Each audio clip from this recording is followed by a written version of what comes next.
ญาติเด้ออ้ายซื้อจังไดนะดอนชื่อดอนซื้อดอนโดยอ๋อ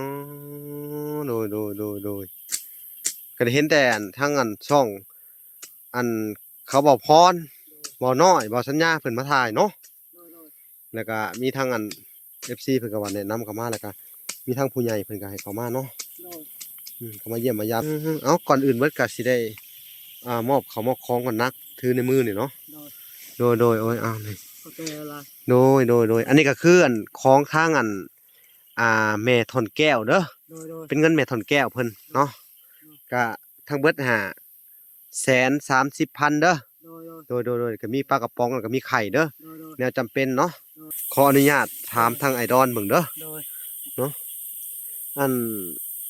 อยากฮู้อันต้นปลายสาเหตุของเจ้านะว่าเป็นจังใดเนาะจังว่าได้มาอยู่มากินแบบนี้นะอธิบายให้ฟังมึงดูอันนี้ว่าโดยจะบิดตำบอหรือเปล่าโดยว่ามาเลยบิดตำบอเขาก็จะฮู้คนนั้นเขามาอยู่นี่อยู่พุ่นอยู่บ้านหยังห้วยชานบ้านเพืองพุ่นบ้านเพืองห้วยชานบ้านห้วยชานห้วยสันบ้านเพืองห้วยชานบ้านเพืองเออเมืองเชโปนเมืองเซโปนพุ่นโดยโอ้คือมาไกลแท้มีพี่มีน้องบ่ล่ะบัดนี้เว้าให้ฟังหมู่หนูมาพี่เลยหลังจากนั้นมาอยู่กับแม่เอาพัวอยู่พี่นะแม่เอาพัวเลยมาอยู่กับแม่โดยพอหน้ามาอยู่กับพอหน้านี่โดยมาอยู่น้ำพอหน้าหลังจากเราอยู่เฮิงไปโอ้ได้18 ปีแล้วก็ประมาณแม่ก็เสียวันนี้แม่คงบุคคาเสียโดยเสียอยู่นี่เสียอยู่บ้านนี่แล้วเสียอยู่บ้านนี่โดยติดมานำพอเนาะโดยแล่พอหน้าหรือว่าแม่เฮาหาเพิ่นอันบ่มีมูลมีมั่งให้เฮาบ่หรือใดๆก็ถามบ่มี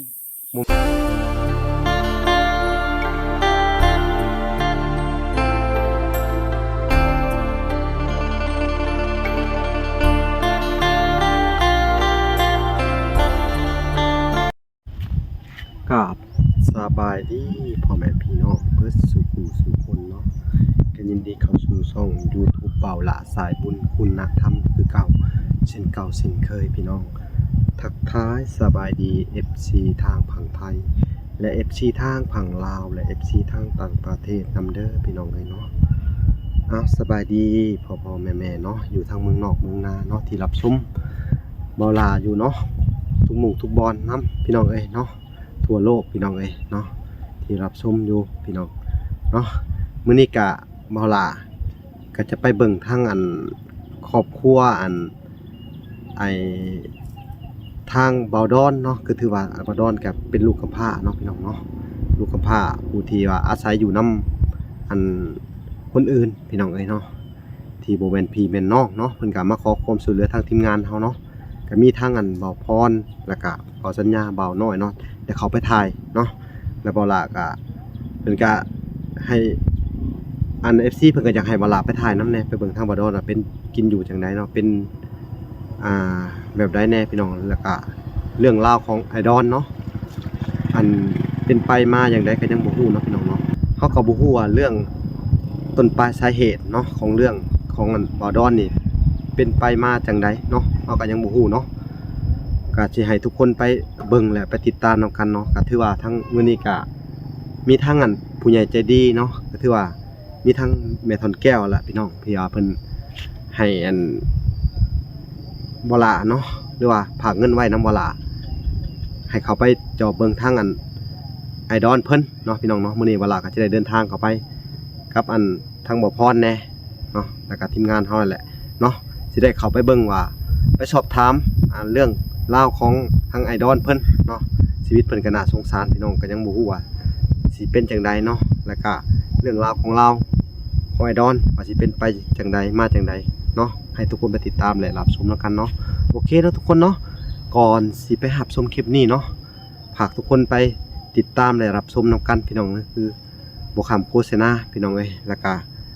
กดติดตามไว้เพื่อเป็นกำลังใจเนาะก็คือช่อง YouTube เบาหลาสายบุญคุณธรรมแล้วก็ภาคช่องนึงอีกพี่น้องช่อง YouTube เบาหลาวิธีลาวโอเคเนาะทุกคนเฮาไปติดตามและรับชมนำกันได้เลยโอเคก่อนจะไปเวลาก็จะได้ไปแวะซื้อข้าวของก่อนเนาะไปฝากไปเยี่ยมยามเพิ่นโอเค ไปเบิ่งนํกันเลยพี่น้องโอเคพี่น้องเนาะบ่ลาก็เดินทางมาฮอดห้านแล้วพี่น้องเอ้ยว่าจะซื้อปลากระป๋องไปฝากทางอ้ายเพิ่นผู้อยู่ต้นไม้ผู้เดียวเนาะโอเคพี่น้องเอาปลากระป๋องให้แหน่ เอาไปเลยเนี่ย เอาป๋องตัวละ70เด้พี่น้อง ปลากระป๋องก็ถูกแพ็คนึงนะ เอาแพ็คนึงไข่แพ็คนึงใครบอก 60,000อ่ะ อืม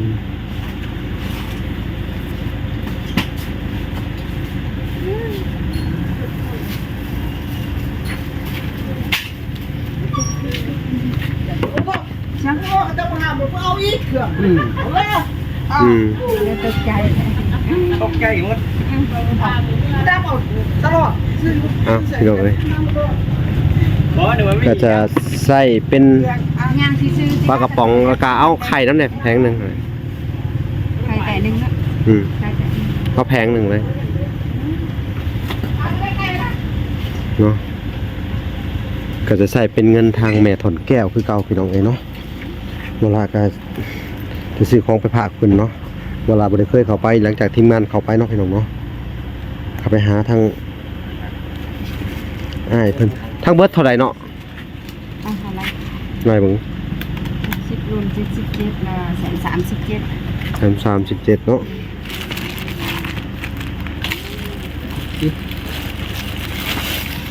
ยกไข่เอาขึ้น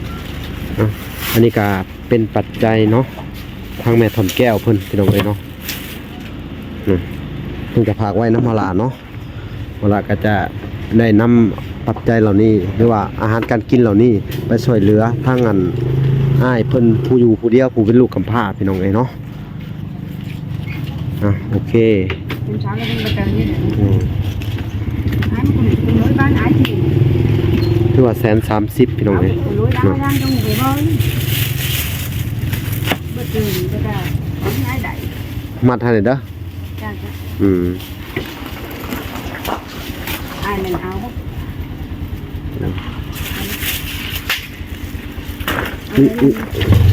บ่แตกวันนี้พี่น้องเอ้ยโอเคพี่น้องเอ้ยเนาะบ่ลากะมาเบิ่งทั้งอ้ายอันที่ว่าอยู่คนเดียวพี่น้องยังบ่ฮู้ชื่อฮู้เสียงเพิ่นเนาะ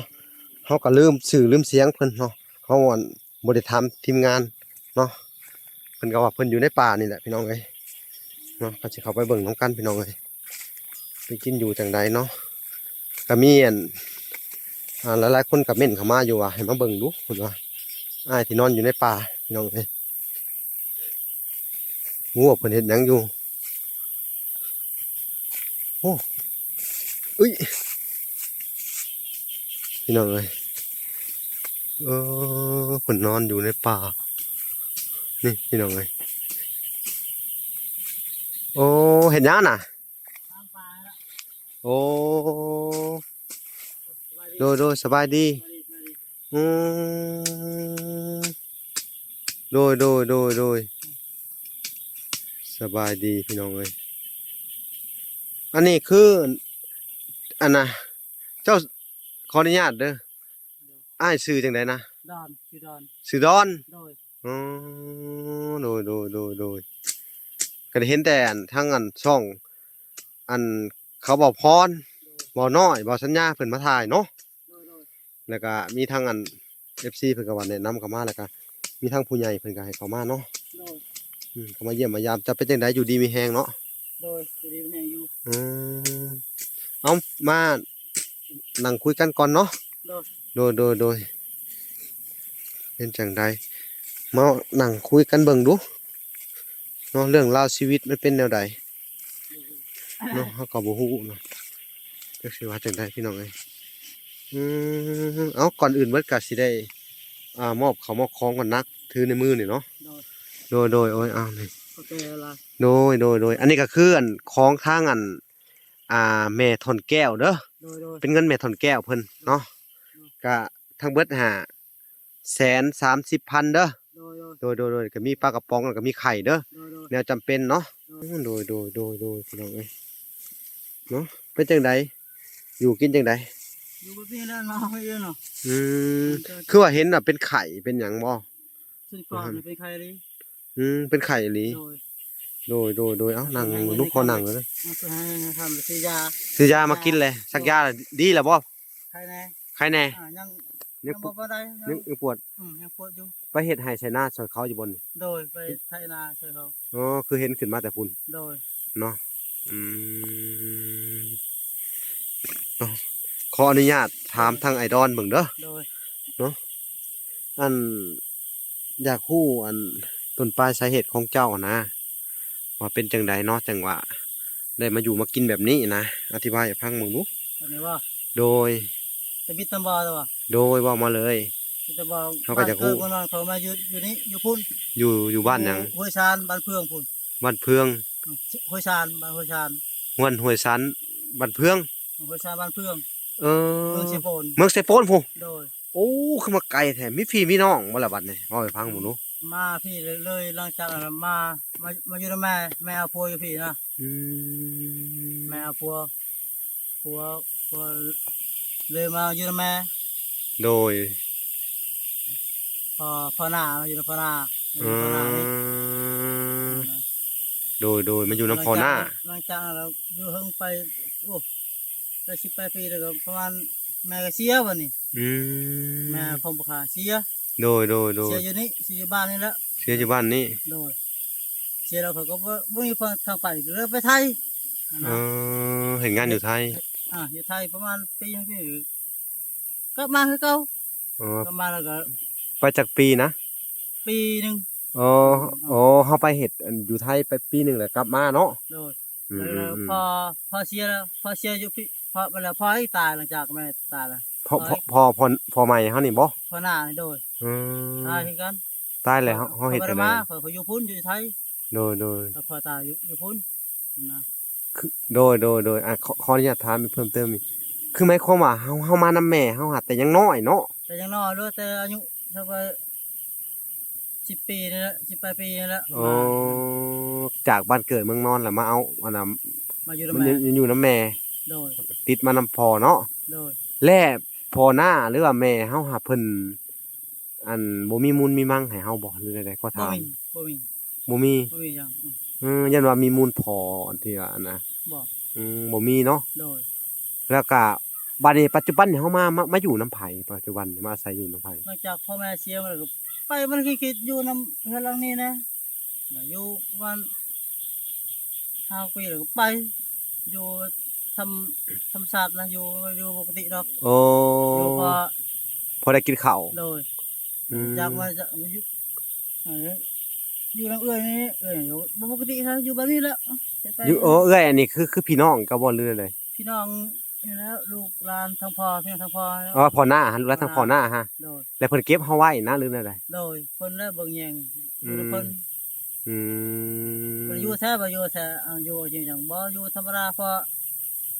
อได้กินข้าวพอซะ อ๋ออยู่อาศัยอยู่พอได้กินข้าวเนาะ โดย บ่ว่าเพิ่นสิไล่หนี้มื้อใดเนาะ โดย แต่ว่า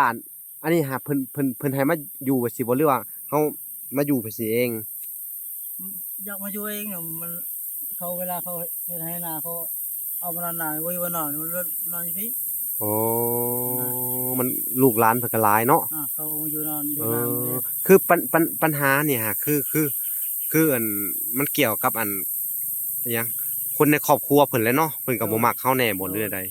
เพิ่นบ่มักเฮาบ่ ว่าเป็นบ่มักมันรำคาญอยู่กับเขามันลำบากนะลูกหลานเขาก็หลาย อืม สิญาตินอนนี่ก็มันนี่คือโพดนะ อืม เวลาเขาบ่ได้ออกหน้ายามฝนตกอย่างนี้คือนายพุ่น โดย เวลาเขาออกมาอยู่นอนหน้านอนนี่แล้วข่อย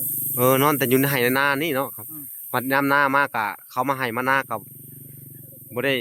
อยู่ในนอนมันบ่แม่นพี่น้องเฮาเนาะ โดย มันบ่แม่นพี่น้องเฮ็ดหยังก็เกรงใจเขาสิเนาะ แม่น เปรียบเสมือนว่าเฮาหาบ่มีพี่มีน้องเนาะ โดย พ่อแม่ก็ตายเบิดเนาะ ไอ้น้องบ่มี เป็นลูกกำพร้าปัจจุบันน่ะอายุเท่าใดขออนุญาตถาม อายุประมาณ30กว่าเกิดปี1984 1984 40พุ่นละนี่ก็นั้น เราชื่อว่า30ปลาย ประมาณ40โดย 40ปลาย40ปลายปีเนาะ วันนั้นแล้ว เป็นคนบ่ทันมีครอบครัวบ่เจ้านี่ บ่ เขาบ่ลูกเมียก็บ่มีเนาะ บ่ เขาบ่เอาเฮาบ่หรือแนวใดหรือเฮาทุกข์ยากนี่บ่ เอาบ่มีทางบ่มีใครเอาเนาะ อืม เกรงใจเขาจะบ่มีว่าเขาก็ยากลำบากเกรงใจตัวเองเขาบ่มีทางนะเลยอยู่มีสบาย ครับเฮาบ่มีหยังเลยเนาะ แม่น เฮาบ่สามารถไปสู่หน้าเขาได้อะไรเนาะเฮาบ่มีมูลมีมังซั่นซะ โดย เป็นคนโตผู้เดียวเนาะ โดย และคือว่าเจ้าสิดำรงชีวิตแบบใดต่อไปเนี่ยนะ คือแบบอยู่ไปธรรมชาตินะฮะ เฮ็ดไปนี่แหละเนาะ อยู่ไปนั่นแหละ อ๋อ ตาม เขาโดยเนาะก็คือเถียงเพิ่นก็บ่ได้ใหญ่พี่น้องเอ้ยอยู่หั่นเนาะก็คือว่าอาศัยอยู่ไปว่าสิก่อนเนาะ โดย สู่เขาก็ถือว่าตกแรงพุ่นแหละเขาเกี่ยวข้าวแล้วพุ่นแหละจะเข้าเนาะที่คนแถวนี้เนาะ โดย เขาจะเข้าไปอยู่เพื่อนจะได้นอนสะดวกในอยู่หั่นกันเนาะ โดย ก็ออกมานอนอยู่นี่ท่าเนาะ โดย อ๋อก็บ่เป็นหยังเด้อสู่เด้อ โดย แต่ว่าเฮามีความฝันบ่อยากได้หยังในความฝันของเฮา ได้พอบ่ใหญ่ก็บ่ให้ตูพอคือคนธรรมดาให้ได้พอได้อยู่ไอ้เสา ความฝันของเฮาเนาะ โดย อ๋อคือเฮานี่บ่มีพี่มีน้องขาดแคลนทุกอย่างเลยเนาะ โดย โอ้น่าสงสารพี่น้องเอ้ยเนาะจะเฮ็ดจังไดสู้ๆเด้อ โดย อ้ายเป็นกำลังอะไรน้องเป็นกำลังใจให้เจ้าเนาะน่าจะเป็นน้องเนาะเฮาก็30กว่า โดย เนาะ โดย อืมเอาก็คือว่าน้องเป็นกำลังใจให้เจ้าเด้ออ้ายเด้อ โดย อืมนะโอ้ขออนุญาตเนาะ โดย คันคือว่าพี่น้องเฮานี่มีบ่อันพี่ญาติทั้งพี่ทั้งน้องเฮายันทั้งเซโปนนี่ยันว่าเพิ่นเห็นคลิปนี่ยันเพิ่น บ่มีนะถ้ามีก็ต้องเข้ามาหาเลย น่ะ ถ้า บ่มีเลยเนาะ ถ้ามีต้องถามหาเอาไปหา บ่มีใครถามหา บ่ หรือว่าเจ้าอาจสิมีมั้งเจ้ามาแต่น้อยเจ้าบ่ฮู้พ่อแม่บ่ได้บอกบ่ได้เคยไปนะบ่ได้เคยกลับไปเยี่ยมบ้านเกิดบ่ได้เคยไปเทื่อ แต่มาอยู่นำแม่ว่าเคยไปจักเทื่อ อืเนาะก็ชีวิตของเจ้านี่เนาะ โดย ก็บ่มีพี่มีน้องบ่มีพ่อมีแม่เนาะ โดย ตัวคนเดียวมาอาศัยชาวบ้านอยู่ซั่นซะ แม่นโดย ชาวบ้านก็บ่ฮู้ว่าเพิ่นสิไล่หนี้มื้อใดเนาะ โดย มีบ่เพิ่นไล่หนี้คือ เอากันกินเยอะกันหลายยังเนาะ เพิ่นก็เว้าอันเสียดสีเฮาอยู่บ่ เพิ่นเว้าตามภาษาเขาน่ะเว้าอยู่เพิ่นน่ะฮะ เว้าแบบใดวางฟังหนู เว้าลูกหลานเขาเว่าทางที่หาเฮาเข้าใจ ลูกหลานเขาเนาะเป็นคนเว้าเนาะแต่ผู้ใหญ่เขาก็บ่ได้เว้าเนาะ โดย แต่เฮาเว้าหลายเฮาก็อึดอัดใจแบบซี่บ่หรือเลย แล้วก็เทียบก็เปรียบว่านั่นสิเฮาเข้าใจเฮา เปรียบใส่เฮาว่าซี่บ่ เขาเปรียบว่าคนอื่นนะ แต่ว่ามันโดนใจเฮาเนาะ เทียบใส่คนอื่นฮะเขาเข้าใจอืนะมโดยอยู่นอนเตียงลบนอนอย่างนี้ เขาเว้าหั่นใดเขาว่าบ่อยากให้อยู่เนาะ โดย มันก็หลายคนแหละเกะกะหยังประมาณนี้บ่ แม่น อ๋อก็เลยตัดสินใจออกมานี้ โดย ว่าตะกี้ให้อยู่นํเขาเนาะ โดย พอว่าคล้ายๆมาหลายมือหลายเว้นกะอุกอังแน่นะแต่คือว่าแล้วเจ้าย่ายแต่เที่ยงนั้นมานี่นี่น้องเป็นคนบ่มีรักแรงเนาะ โดย พ่อแม่ตายเบิดพี่น้องเอ้ยโอ้ตายแล้วมีพี่มีน้องเนาะ โดย เสียจังได๋ล่ะบาดนี่สิวางแผนจังไดเนาะโอ้ยชีวิตน่าสงสารพี่น้องเอ้ยเนาะจักสิว่าจังไดบัดข้าวน้ำตาปลานี่ได้กินน้ำเพิ่นอยู่บ่กินอิ่มนอนอุ่นอยู่บ่เลย คนบัดอีกเอาไว้เพื่อนเขา อืมบัดอิ่มบัดบ่อิ่มเนาะ โดย อืมคือว่าง่ายบ่มีจักบ่มีหยังเลยเนาะนี่ โดย อันให้หน้าตากร้าบ่มี บ่ เงินชานบ่มี โดยบ่มี มีกระต๊อบหลังนี้เป็นเจ้าของเองครั้งแรกปลูกกับปลูกเสดินเขาซ้ำ โดย เอาบาทนี่พี่น้องเอ้ยสิเฮ็ดจังไดละบาทนี่เนาะบ่ล่ะก็เบิดแนวสีเว้านํพี่น้องเอ้ยนี่สภาพการเป็นอยู่เนาะอืมเนาะแต่ว่าเฮาก็อดอยู่นํเขาบ่ปัจจุบันนี่ โดย อดแล้วก็คือเพิ่นออกมาอยู่นี่เพิ่นเว้าจังได๋แหน่เพิ่นออกมาอยู่นี่ เขาไปรอจะได้แล้วเขาเลยรบไปอยู่เองครับ อืม เพื่ออะไรไปอยู่นอนพูนอนผิวเพิ่นเป็นเลยเว้าแล้วเขาเลยเกรงใจตัวเองซื่อเกรงเขาผมมาอยู่พี่ โอ้ เวลาเขา เนาะ เอามานอนนาเขานอนอยู่พี่ โอ้เวลาเขาออกมานอนนาเนาะ โดย ถ้าเวลาปกติคนแถวนี้นะสิอธิบายให้ทุกคนฟังเนาะเพราะว่าคนนั่นทางจุดชุมลำถ้วยต่างหวายนี่พี่น้องเอ้ยเพิ่นสิมีฤดูของการอยู่ไร่อยู่นาพี่น้องเอ้ยตกฤดูเดือน6ปุ๊บแหละ เดือน6หาเดือน12เนาะ โดย เก็บเกี่ยวแล้วเพิ่นจะให้เข้าบ้านเนาะ โดย แต่ทุกคนก็สิมานอนประจำอยู่ไร่อยู่นาเนาะ โดย เหตุผลก็คือว่ามานอนเผางัวควายเนาะเผาข้าวเลี้ยงงัวเลี้ยงควายเลี้ยงแบะเลี้ยงเป็ดเลี้ยงไก่เนาะ โดย เพิ่นอาศัยไปแบบนี้เนาะ โดย และส่วนหลายทางบ้านเพิ่นสิบ่ได้นอนเนาะ โดย ว่าแล้วก็ถือว่าคนทางนี้เพิ่นสิถือเป็นแบบนั้นเนาะ โดย อืมเฮาท้อใจบ่อยู่ชีวิตผู้เดียวนี่ท้อใจอยู่บ่ พอใจอยู่ พี่น้องก็บ่มีเนาะ โดย เห็นคนอื่นมีพี่มีน้องมีอันน่ะอ้ายท้ออยู่บ่ พออยู่ อยากมีพี่มีน้องเนาะ โดย แต่ว่าเฮาบ่มีนำเขาเนาะ โดย บุญวาสนาเฮาซำนี้เนาะ โดย อืมแต่ว่าคือความพันธุ์ของเจ้านี่ก็อยากมีกระต๊อบน้อยๆที่ว่าอันทนแดดทนฝนได้นี่บ่หรือแนวใด โดยพอนั้นแล้วพอได้ชนห่มอยู่ไปเนาะ พออยู่โฮมอยู่นอนปกติเท่านั้นสะดวก อืม บ่ลำบากฝนตกไปมาลบพันลบนี่ยาก อืมคือหมายความว่าเฮามาอยู่แต่พี่แต่น้อยเฮาก็มีทะเบียนราษฎร์อยู่พี่บ่มีชื่ออยู่บ้านนี่บ่ ชื่อบ่ มีในบ้านเขารับรู้เบิดแล้วเนาะชื่ออยู่พี่ หาฮู้ในบ้านฮู้แล้ว เฮาก็บ่ได้ถามในบ้านเพิ่นพี่น้องเอ้ยว่าเรื่องราวมันเป็นมาจังใดแน่พี่น้องเนาะก็น่าสงสารทั้งไอ้ดอนเพิ่นเนาะชื่อดอนเนาะ ดอนโดย อายุประมาณ41นี่แหละพี่น้องเอ้ยเนาะ โดย มาใช้กินอยู่นี่เด้อ โดย อันทางที่ข่อยมอบให้เจ้าค่ะนี่แหละมีอันปลากระป๋องและไข่เด้อ โดย เอาไว้กินอยู่เนาะ โดย ก็คำว่าเจ้าอยู่นั่งอันกินข้าวกินน้ำน้ำเพิ่นก็อาศัยแบ่งปันให้เพิ่นน้ำแน่เด้อ โดย หรือว่าแนวใดเด้อ โดย หรือว่าจังใดเนาะแบ่งปันกับเพิ่นเนาะ อืม เรื่องราวของเจ้านี่เอ้าตั้งแต่แรกๆมาเลยก็อยู่แต่นั่นนี่เนาะ โดย อยู่น้ำเพื่อนนั่นเพื่อนนี่แน่ โดย เพื่อนที่เจ้าไปอยู่ก่อนๆนี่เป็นจังไดอันจังออกมาเอ้าพออายพังอีกลูก มันนอนบ่ปกติแล้วบ่ถูกต้องครอบครัวลูกเขานั่นแหละ อ๋อ อันไป เขาเว้าเสียดเฮานี่บ่อีกนะครับ แม่นบ่ถูกต้องนะเฮ็ดเวียกอิหยังจะมีแต่สบายเฮาเฮ็ดก่อนลงก่อนน่ะนะเขาเฮ็ดกำลัง เขานิ่งเช้าเบิด โดย นิ่งเช้าแล้วเขาเคยบอกว่าเจ้าบ่แม่นคนในครอบครัวข่อยจังซั่นจังซี่มีบ่ บ่เขาบ่เว้าเขาอยู่เฉยอยู่เฮาเฮ็ดเกรงใจเขาแล้ว มีแต่ว่าเขานิ่งให้เฮาเฮ็ดนะ โดย สำนั้นก็ฮู้แหล้วเนาะ โดย อืม ได้ไปให้งานเข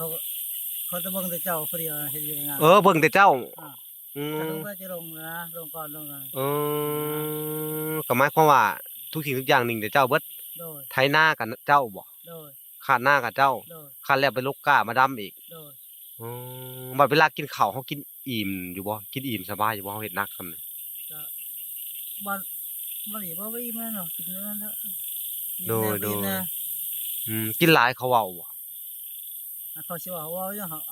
ตัวเกรงใจเขาคนที่กินหลายเลยล่ะนะ เฮาอยู่บ่สะดวกเลยเฮาอยู่บ่สบายเลยมันบ่แม่นพี่แม่นน้องเฮาเนาะ โดยอ๋อพี่น้องเอ้ยเนาะนี่แหละชีวิตลูกกำพร้าเนาะ โดย ชีวิตอันอยู่โตว เกิ ผู้ ด เดียว มา พี่ กับ น้อง พากับพ่ออยู่นี่ อืม เอาพ่อแม่บ่มีหมด เกินเลยเนาะ เกิดมากับพากับพ่ออยู่แล้ว ลูกเต้าก็บ่มีพี่น้อง อยู่ตัวคนเดียวบ่มีไผเอาดอกชีวิตไปสิคนทุกข์ยากเนาะ โดย ลำบากไปจีบสาวก็บ่กล้าเนาะ โดยลำบากนั่นแหล้วเฮาทุกอย่างมีสั่งนั่นแหละบ่กล้า อื เพิ่น มอ๋อไปสิไปเอาลูกเอาเมียไปจีบสาวก็บ่กล้า โดย อาย อ้าย และการเฮาไปจีบเคยบอกมีไปจีบเลยแบบว่า เขาเว้าใส่เฮามีบ่ บ่เลย แม่ว่าเฮาเป็นคนทุกข์คนยากว่าสินะ บ่มีอยู่เพิ่นก็มี มีหลายอยู่บ่ หลายอยู่ เวลาเฮาไปจีบสาวตะกี้เห็นไหม โดย อืม โอ้ยอยู่ก็บ่มีหยังเอาก็ทุกข์ยากที่นอนอยู่กินนี่ใช่มีจังให้หน้าตะกามีจังเอาก็เอาให้จัง เขาเว้าสินะ โดย เฮาก็น้อยใจเลยเนาะ โดย เฮาก็เลยโสดมาปัจจุบันเลยเนาะ โดย ก็เลยบ่ได้ลูกได้เมียเนาะ โดย ว่ะพี่น้องเอ้ยเนาะแบบสิก็มีเนาะ โดย มันบ่มีไผหักเขาจริงใจเนาะบางคนก็ได้นอนความทุกข์ความยากพี่น้องเอ้ยเนาะถ้าเฮาสิเอาลูกเอาเมียเพิ่นก็หวังอยากพึ่งเฮาเนาะ โดย สรุปแล้วก็คือถ้าคนบ่มีพ่อมีแม่บ่มีหัวนอนปลายตีนนี่เพิ่นก็บ่อยากเชื่อมั่นเฮาเนาะ โดย อืม พี่น้องเอ้ยคือมันน่าเศร้าแท้พี่น้องเอ้ยเนาะอืมแต่สิ่งสำคัญกันเนาะ โดย คือการนั่นที่เฮามาอยู่บัดสิกะอันเป็นการที่เฮาตัดสินใจอึดอัดนั่นแหละเนาะจังได้มาอยู่เนาะ โดย เพิ่นบ่ได้ตามเฮาขึ้นไปนอนพุ่นบ่หรือว่าใด บ่ไปตามแล้วเนาะ เพิ่นแฮงดีใจบ่ ไปทักเพิ่นเถอะจะดีใจบ่ดีใจนะ ถ้าออกมานี่ได้ โดย อืโดยเอ้าจังได๋ก็อย่าเนาะสู้ๆไปเด้อ โดย ก็สิให้ทางอันเจ้าขอบบุญขอบคุณทางอันผู้ใหญ่ใจดีเด้อ โดย ผู้ที่ชื่นสงสารเมตตาเด้อ โดย สงสารเมตตาเจ้าก็คือทางแม่ทอนแก้วเด้อ โดย เพิ่นอันให้บ่ล่ะซื้อข้าวของมาไว้แนวอยู่แนวกินเจ้าเด้อสัวข้าวเด้อ โดย เอาให้อันขอบบุญขอบคุณเพิ่นเด้อให้ทางแม่ทอนแก้วเด้อ ขอบใจขอบคุณหลายๆที่สนับสนุนชื่อของจริงของฝาก อ๋อบ่แม่นอัน นะ อ่า ว่าก็จะ ขอบบุญขอบคุณเด้อสิ ขอบคุณเด้อ แม่ทอนแก้ว แม่ตัวแก้ว ให้อันที่ว่าอันช่วยเหลือ ช่วยเหลือที่ของกินของหยังไง ที่ว่าเมตตาสงสาร ที่เมตตาสงสาร อันไอดอน ไอดอน ขอให้อันแม่ ก็ให้แม่ ทอนแก้ว ต้นแก้ว จงมีแต่ความสุข มีความสุข ความเจริญ ความเจริญ ความเจ็บอย่าได้ ความเจ็บอย่าได้ ความไข่อย่ามีเด้อ ขออย่ามีเด้อ อายุมันควรยืน อายุมันคนยืน สาธุ สาธุ สาธุเด้อเอา อันนี้ เอาโอเคพี่น้องเอ้ยเนาะเพิ่นกะว้าวบ่เป็นเนาะ โดย กะมิ ไปเลย โดยเนาะเข้าใจอยู่พี่น้องเอ้ยเนาะ โดย ก็ถือว่าทางอันมะละก็ได้มาเฮ็ดภารกิจหนึ่งเนาะคือว่ามาช่วยทางอันอ่าบรรเทาทุกข์เนาะพี่น้องเอ้ยทางไอดอนเพิ่นชั่วคราวเนาะพี่น้องเนาะแต่ว่าสิเป็นไปจังไดอันทางหน้าพี่น้องเอ้ยเนาะเฮาก็ยังบ่ฮู้เนาะผู้ใดที่ว่าอยากช่วยให้ทางไอดอนเนาะ โดย มีที่อยู่อาศัยถาวรเนาะก็ถือว่าเป็นการช่วยเพื่อนมนุษย์ด้วยกันพี่น้องเอ้ยเนาะช่วยให้เพิ่นมีบ่อนอยู่อาศัยที่ว่ามั่นคงเนาะแล้วก็มีอันดินน้อยๆเนาะ โดย พอสมอยู่อันเฮ็ดอยู่พอกินได้พออันบ่ได้ไปอาศัยอันชาวบ้านอยู่เนาะ โดย ถ้าอาศัยชาวบ้านก็คือว่าแหละเนาะก็อยู่ก็ลำบากกินก็ลำบากเนาะพี่น้องเนาะอึดๆอัดๆเนาะ โดย คำแม่นว่าเฮามาอาศัยแบบว่าอันถ้าเฮามีเฮือนเนาะว่าง่ายเนาะ โดย มีอันที่ถาวรเนาะ โดย เฮาแค่ไปหารับจ้างเขาว่าเอาข้าวเอาน้ำก็ได้ โด เฮาย มีข้าวกินเฮาก็อยู่ได้ซำนี้ โดย เนาะ โดย คืออยากมีอยู่แบบสี่อยู่บ่ โดย อยากมีที่แบบเฮือนเป็นของเจ้าของน้อยๆเนาะ โดย แล้วก็มีที่น้อย โดย ๆแต่ว่าที่ผ่านมานี่เฮาบ่มีโอกาสบ่ได้ไปหาเงินหาคำบ่หรือใด บ่บ่มี ไปไทยก็เป็นจังได๋คืออยากกลับมา ไปจับไปกลับมา ตะกี้เขาไปแล้วถูกจับถูกตำรวจจับมา โดย ตะกี้ก็คำแม่นบ่ถูกจับก็สิเฮ็ดดนเลยแหละเป็นจังได๋ความรู้สึกถูกจับแล้วลาบบ่หรือใด ลาบเลยถึงจับแล้วบ่จับไปเลย อืม ลาบไปเลย ลำบาก โดย ตั้งใจตะกี้ว่าสิมาหาเงินเก็บเฮ็ดเฮือนเฮ็ดซ่านเองนี่แหละเนาะ โดย แต่มันบ่สมหวังไปไทยก็ได้พี่น้องเอ้ยเนาะหมู่มีโชคหมู่มีดวงหมู่มีวาสนาก็เป็นแบบนี้แหละเนาะ โดย เอ้าหมู่มีหยังหลายเด้อ โดย คลิปนี้ครั้งว่าละก็สิได้อำลาพาจากเพิ่นก่อนเนาะก็สิได้อันจบคลิปก่อนแต่เพียงเท่านี้เนาะ โดย พอกันใหม่เด้อ โดย เอาคลิปหน้าว่าสิเป็นจังไดพี่น้องเอ้ยเนาะก็มาติดตามวิถีชีวิตทั้งอันไอดอนเพิ่นชีวิตผู้น่าสงสารคนหนึงพี่น้องเอ้ยอาศัยอยู่นำชาวบ้านเนาะ โดย ก็อยู่กับเพิ่นก็อึดอัดใจหยังนั่นแหละจึงตัดสินใจออกมาอยู่นี่เนาะ โดย อันนี้ก็มาอยู่ด้นเติบแล้วบ่ โดนแล้ว สู้ๆเด้อ โดย โดย สู้ๆเด้อ โดย เฮายังบ่ชีวิตเฮายังบ่สิ้นก็ต้องสู้กันไปดิ้นกันไปต่อไปเด้อ โดย ถึงแม้สิบ่มีไผซอยไปหยังก็บ่เป็นหยังเด้อเฮาก็อยู่แบบว่าให้มันสบายใจก่อนบางเทื่อก็ถ้าเพิ่นผู้แลตกแรงผู้ใดเนาะ โดย โดย อันเพิ่นเข้านอนบ้านเฮาจังไปนอนเถียงเพิ่นเนาะ โดย เฮาอาศัยนอนตัวนี้ชั่วคราวไปก่อนเด้อ โดย เอาสู้ๆเด้อไอดอลเด้อเป็นกำลังใจให้เด้อ โดย โดยขอให้อันพบพ่อผู้ใจดีที่อยากช่วยเหลือเพิ่นไว้ๆเนี่ยเด้อพี่น้องเอ้ยช่วยเหลือกันแน่พี่น้องเอ้ยจักสิเฮ็ดจังไดทางบ่ละก็ได้เนาะก็พอได้แต่วันทุกข์บรรเทาทุกข์ชั่วคราวเนาะ โดย เอาโอเคพอกันใหม่พี่น้องเอ้ยคลิปหน้าสาธุขอกล่าวคำว่าสวัสดีเด้อสวัสดีและสวัสดีบ๊ายบาย สวัสดี